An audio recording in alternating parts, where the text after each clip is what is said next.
Thank you for the opportunity to speak at the Ukraine ADL conference, and thank you for allowing me to give you an update on what NATO is thinking, what NATO is doing in the versions of, in the world of ADL. So my name is Paul Thurkettle, and I work at Allied Command Transformation in Norfolk, Virginia. So what we're going to talk about really is how NATO is currently using online training, what future plans we have for that, the value of our partnerships, and then a little bit on technology experimentation and what we're looking at in the next year and what we've been looking at this year. So I like this saying, and I've been using it a lot this year: we have to keep moving forward. We were looking at new technology, new implementation. We were bringing distributed learning online, but we were in no way ready when COVID shut down all residential training. Everyone was running around trying to get something going. There was no NATO system in place. And so we have to consistently look at this statement and always be thinking, if we're ever happy, then we've done something wrong, because we're not obviously looking at the next challenge. We have to be resilient, and we have to do better at deploying our systems across NATO. Even in the sense of collaboration systems, we didn't really have one that worked for all of NATO. So a lot of learning there, or hopefully lessons learned, as well as identified. We'll see. So when we look at the impact COVID had on us, you can see here the huge spike in users coming to JADL. We were the only game in town in many ways. They could not go to the classrooms. They had to take it online. So a huge spike for us. But thankfully, the system coped very well, and I think our team coped very well. And so we did deliver to NATO what was required. When we look at what we're currently doing on our JADL system, 7 of the 8 NATO education training facilities currently use JADL in some way or form. 21 of the 28 centers of excellence are using our system, as well as a few nations, partnership education and training centers. And again, we're open to anyone who wants to host some sort of training on our system. As long as it's a NATO or partnership related to NATO, then we are very happy to support you. When we look at what we're providing on the LMS, it's a website for your organizational needs, not just the ADL courses, but also perhaps supporting documents, things like that, on-hand administration, and then we will offer training, either here at ACT, on an METT, or through our NATO School Oberammergau, the e-learning course we run twice a year. JADL is really the NATO deployed learning management system. Other NETFs perhaps have their own for doing internal classes, but when we look at pre-deployment training or academic training or exercise training, JADL is the system, the NATO deployed learning management system. And so it's very much, we run the system, we guide it, we're using SCORM to ensure interoperability of our courses. We're looking at XAPI and CMI5, but this is sort of the foundation system in NATO, which is offered on both our main networks. When we look at what's happened over the last 18 months, certainly the Admiral here took the training online because he had no choice. The residential was not allowed to happen. And it was successful. We put the course together in 4 weeks. It ran well. The feedback from the students was very good. And yet we're seeing now, as the COVID starts to relax, the leaders are emphasizing, let's go back to the good old days. I want everyone arriving in the classroom. I want them to have that social interaction. And even though for the right reasons, you know, we have to, as the online learners, push a little bit and say, well, this is what happened. Look at these areas where online training really worked well and in fact improved the training for the students, or we got more students, or we had more SMEs. Okay, and in these areas, perhaps we didn't do so well, but let's learn from that. And then this new normal, we can then start arguing that perhaps we should change the way we educate and train, either with a blended or hybrid approach, taking advantages of both sides. But certainly we've seen it, and I'm sure everyone else has seen it, we lack that social integration. We cannot replace the coffee breaks, the lunchtime, the having a beer in the town that evening. That's a real challenge to do online, and something we're looking into. How can we increase social interaction of the students so it's not just listening to lectures or watching ADL courses? We have to do better at that, and I hope at this conference you'll have some ideas you'll feed back to me, because it's a huge challenge for us, and we want everyone's experience to help us. So really, I keep coming back to this. What does NATO bring to the table? And really, NATO, I don't have a big fund, I don't have a lot of money to support, but what I can do is bring other people together.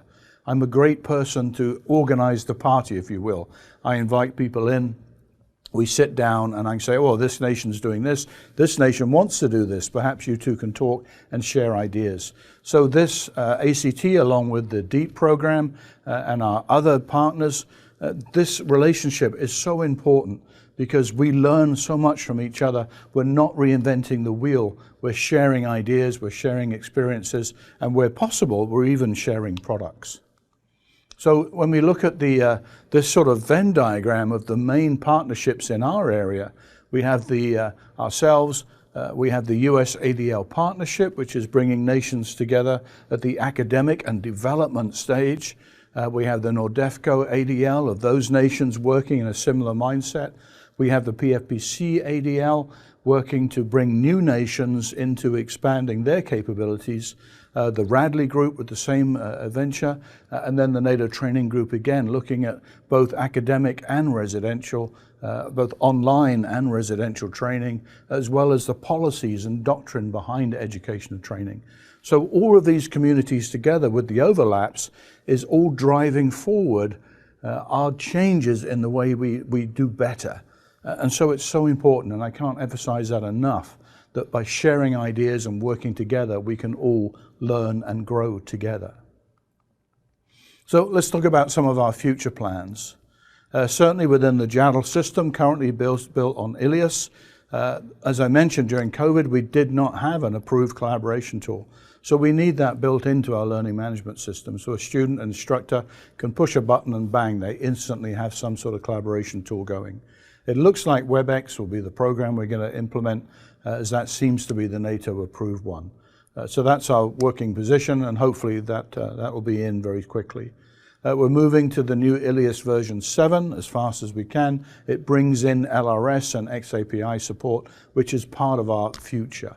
We're going to redesign the look and feel of the interface so it's a bit more interactive, a bit more easy to understand and to follow. And then again, looking at XAPI, CMI5, so we can really start investigating and using that new technology. Other things going on in NATO, we have an operational requirement service report been submitted, and this hopefully will then start in NATO looking again at our systems of systems. So the NATO e-learning, our EITEP, the individual training education program, a new training management system, a new LMS perhaps. This is probably a 5 to 10 year window, but we need to start looking at all the different systems out there and seeing if one system can be used or a system of systems. We have to design what we want so it's ready for the future. Another great exercise, again through this partnership, is this MADLEX exercise. So we're looking at how do we implement ADL better in exercises. And I know in Ukraine you've been doing great work in this area. Along with our Swedish colleagues and other nations, are all starting to effectively use ADL to pre-train their augmentees before they arrive at the exercise. Within NATO, we're not doing so well, and that's something we're working on with our folks in Stavanger, Norway, at JWC, to try and get them to use ADL more efficiently. So when the augmentees arrive there for the academic phase, they're not sitting in front of PowerPoint for 7-8 hours. They're doing more interactive face-to-face stuff and not just listening. We can carry that out online in a much better way, I think, than a PowerPoint. And so the idea behind this is to take the exercise planners and use their languages and then plug NATO ADL languages or ADL languages in common into that plug. So each step of the exercise program has the equivalent ADL terminology, the ADDI model. So it makes sense to someone coming from the online training world, and it makes sense to the exercise people. We're talking the same language and they understand each step. So it's an ongoing project. Again, we're hoping next year to use this more and more and fully support and appreciate the work Ukraine are doing in this area. So looking at some of our technology, We're doing some exciting stuff out there. VR and AR sort of came in 5 years ago, was all the trend, and then sort of faded out again. And I think the technology was not quite ready to play with, but not ready to field into a classroom or be used by distributed students. Now we're seeing that lift again as technology has got cheaper. The new Oculus head, for example, without needing a powerful laptop to drive it, is opening the door perhaps again. So we're looking at that again, and with a satellite, deployable satellite system in our school in Portugal, we're digitizing all of that system, and then through a VR headset and an AR headset, we have a video later, we're going to try and train the students as well as when they're residential. They'll have the opportunity to do online and even a reach back capability.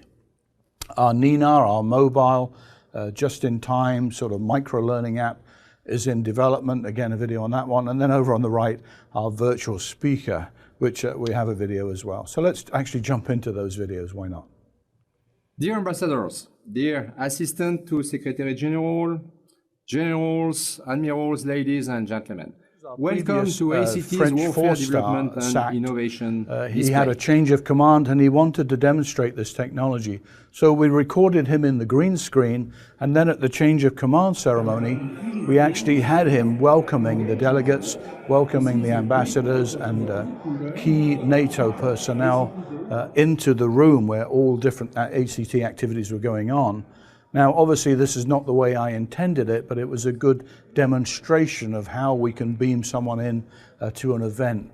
Really, I think the value of this is if we have a lecture perhaps going on at the NATO School over Ramagau, and SACT himself wants to lecture that classroom, he can stand here in our studio in Norfolk, Virginia, and beam into the school at NATO School over Ramagau and be on the stage, not just a talking head in a collaboration tool like Zoom, but actually there, as I'm standing here today, able to interact, have gestures, body language, see the students see him.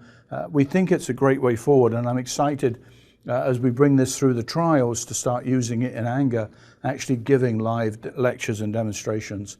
So I think this is a great potential for the way forward. Next one we're looking at is the NINA. The NATO e-learning network app, or NINA, is the new micro-learning platform that allows you to consume bite-sized learning activities based on your interests, delivered just in time over any mobile device. In the app, you can bookmark content, add notes and comments, provide feedback, and use the tagging feature to receive relevant content based on your interests. NINA also allows you to create your own content to share with other members. The NINA pilot program will run from March 24th through to November the 25th, 2021. To register, please visit natogowithfloat.net. Then download the NINA app from the Google Play or Apple App Store once your account has been approved. So this is a great example of collaboration with nation to NATO. We're using something the nations have developed and we're adding it to this NATO platform. I think again, as the video says, we're just finishing our first experiment. We're bringing it onto NATO servers, and then hopefully next year we'll continue to expand it. I think it has great potential. And the last one is this, as I was talking about, the satellite AR and VR. So you can see here, what we've done is filmed and digitized the NATO deployable SATCOM equipment. Then we have a VR interface, so the student puts on the VR headset and they can walk around the equipment. They can flick switches, they can practice deploying the antenna or doing other functional systems on it. They can learn all about the system in their own home or before they even come to the academy. Once they arrive at the academy, again using the VR headset, the instructor can guide them through procedures and watch them doing it, giving them feedback. And then once we've done that phase, then we move into the augmented reality phase where the instructor's almost on their shoulder. So then it's up to them to go to the live equipment and practice doing things, and the instructor is watching and perhaps advising.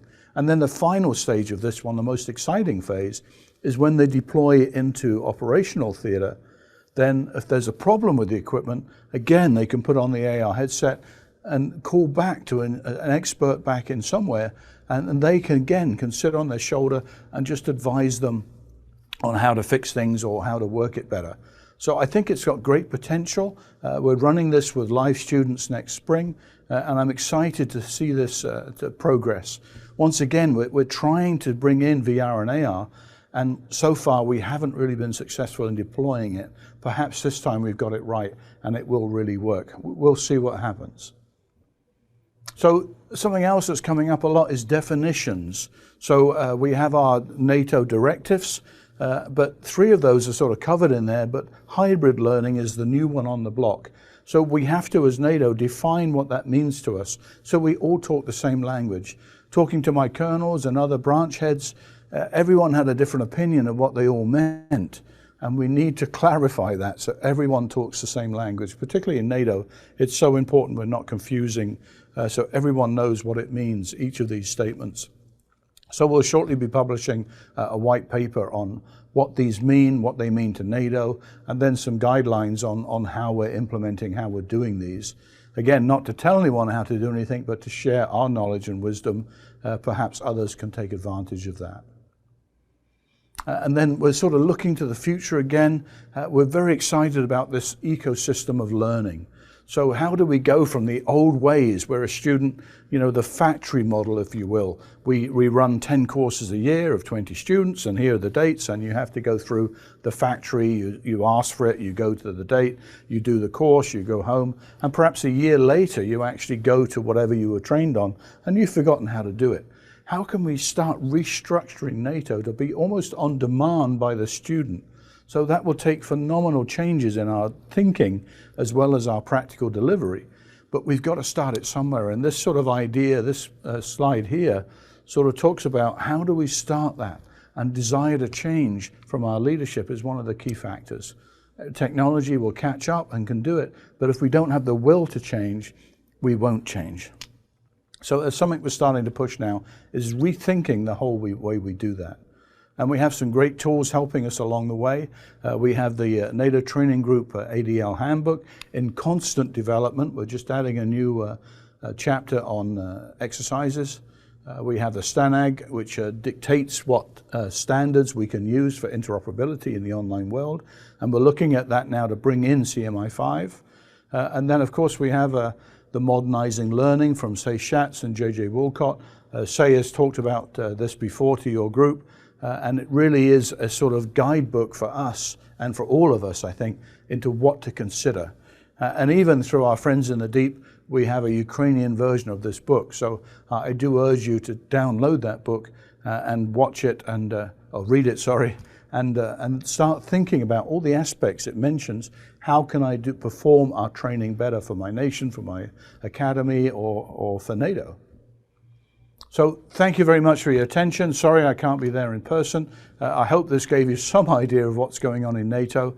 And if you have any questions, please don't hesitate to reach out to me or come and have a look at our system, the JADL system. Thanks so much for your attention, and I hope you have a great conference.